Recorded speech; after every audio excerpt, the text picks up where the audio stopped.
Ghana election 2012 is raising an incredible variety of emotions. Top on the list, of course, is who is going to win these elections.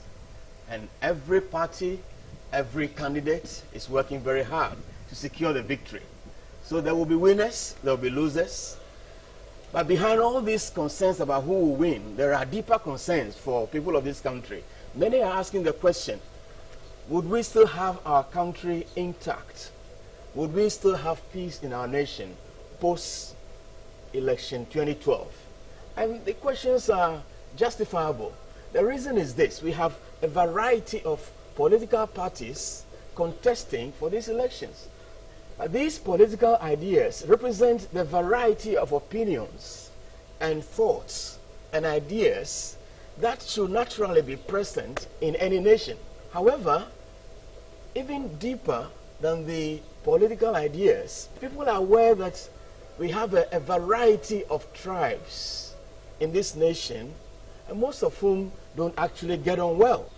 So the concern is this: when it comes to it, will this variety of political parties, will this variety of different tribes in our nations, will they stick together at the end of these elections? These concerns are justifiable because in many other nations that have surrounded us, this variety of tribal differences have been like a tinderbox for explosion, especially when power issues are being argued about and discussed, which tend to concentrate around election times. So what we've been talking about as a variety of ideas and a variety of tribes is described as diversity.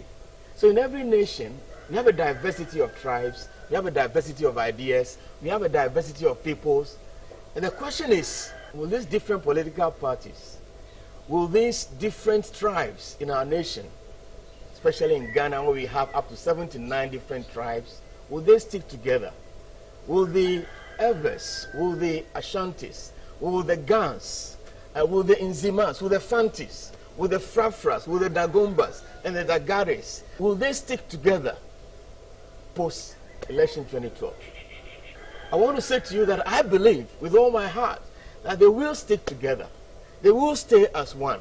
They will continue to stay together because my faith is in God, who has given us a fantastic answer that will help to bring these nations together. Now here is the answer. I'll show you in a minute.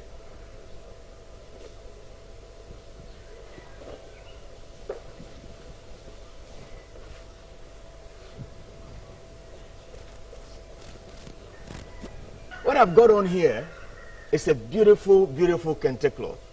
And I believe that God has placed this cloth in our nation as a symbol, as a prophetic picture of an answer to this problem of diversity of tribes, diversity of parties, diversity in our nation, way before we even got to this stage. Here it is. This cloth is made up of not just one thread, but many, many different threads. You can see we have the black threads, we have the white threads, we have the yellow threads, we have the red threads, we have the blue threads. And all these are different colors. The cloth is not made from one thread, but many different threads. This cloth derives its beauty from the fact that it's not made from just one color, but from many, many different colors, many, many different threads. And the one who wove this cloth wisely takes these different threads and brings them together and harmonizes them together in order to produce this very, very beautiful and intricate design which most people admire, and in fact which Ghana is very famous for. But I want to tell you this: it is a prophetic picture of what God wants to do in our nations. Every tribe and every language is like a thread in the hand of our God. And God does not intend to form this nation out of just one tribe. That would have been pretty boring, just as if I wore a cloth now made of just one color.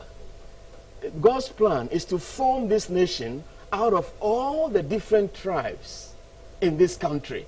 And each tribe brings something of its own beauty, brings something of its own color, brings something of its own strength, and dare I say, something of its own weaknesses into the hand of the Lord to be woven into this beautiful cloth.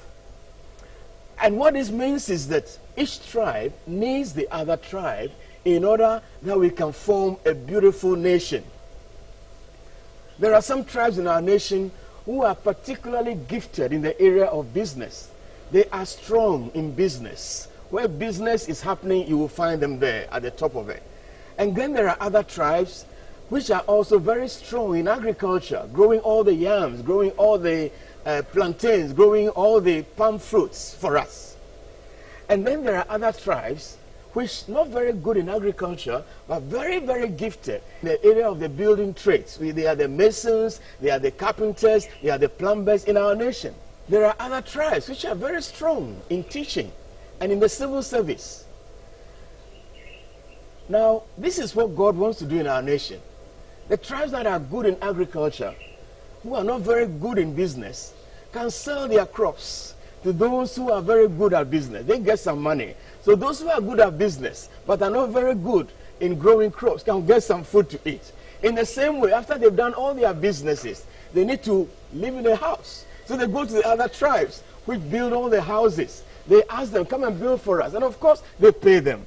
This is what God wants to do. The tribes in our nation which are strong in business, but have no idea how to grow yams, but still want to eat yams, they pay those who have grown the yams, and those who grow the yams get some money, and those who didn't grow the yams can get some food to eat. So they depend on each other. So they complement each other. So each tribe has a need for the other tribe. It is the plan of God that he will take the tribes with all their different needs, different strengths, and actually weave them together in the same country to form one people, to form one nation, in order that they might fulfill the purposes for which he created them. So we need to accept one another in this country with this knowledge that each tribe was made by God in his image. Each tribe has the same value, very high value before God. If you touch any tribe, you are touching God's own property. If you are wicked towards any tribe, you are being wicked towards God himself. We should just accept that God made all these tribes equally, and he loves each tribe equally well. Because we know this. Ultimately, God sent his son, Jesus Christ, the same Christ, to all the tribes to redeem them, to bring them out of their old lives, to come and form this amazing community of people, his kingdom, his people on the earth. He created the diversity in order that we might complement each other rather than fight each other. Let's see again how precious each tribe is in this nation. Let's see again with new eyes how valuable each tribe is to us, and then of course to God. And God will create a truly, truly beautiful nation here that will look like this.